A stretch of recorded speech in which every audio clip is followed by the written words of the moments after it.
In 2013, Edward Snowden changed the world. With a single act of defiance, he exposed the hidden machinery of surveillance, programs like PRISM and Xkeyscore, systems that reached into the private lives of millions. But what we saw was only part of the story. Behind the headlines, behind the slides and leaked files, lies a shadowed vault, the Snowden Greenwald archive. Thousands of documents, never released.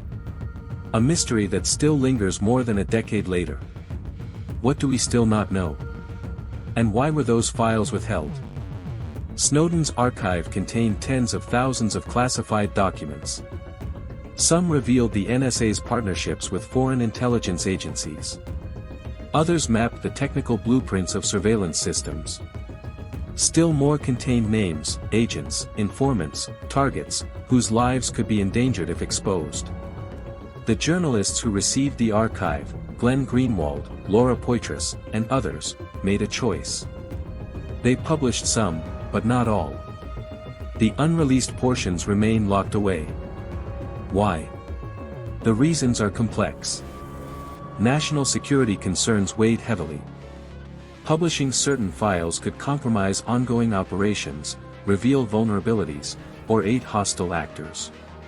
Legal risks loomed large, media outlets faced the threat of prosecution under the Espionage Act. And then there was editorial responsibility. Journalists argued their role was to inform the public, not to recklessly endanger lives. But this caution came at a cost.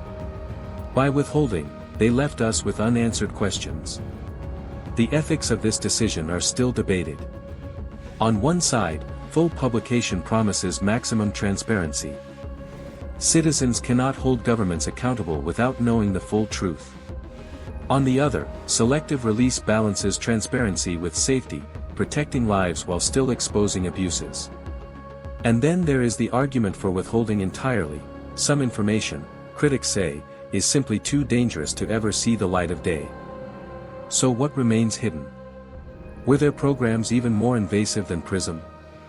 Did the archive contain evidence of abuses that never reached the public? What role did private corporations play in enabling surveillance? And how much of the withholding was about genuine security concerns, versus political pressure? The Snowden Greenwald archive is both revelation and enigma. It showed us the reach of surveillance, but concealed its full scope. It forced us to confront the tension between transparency and secrecy, between the public's right to know and the state's claim to protect.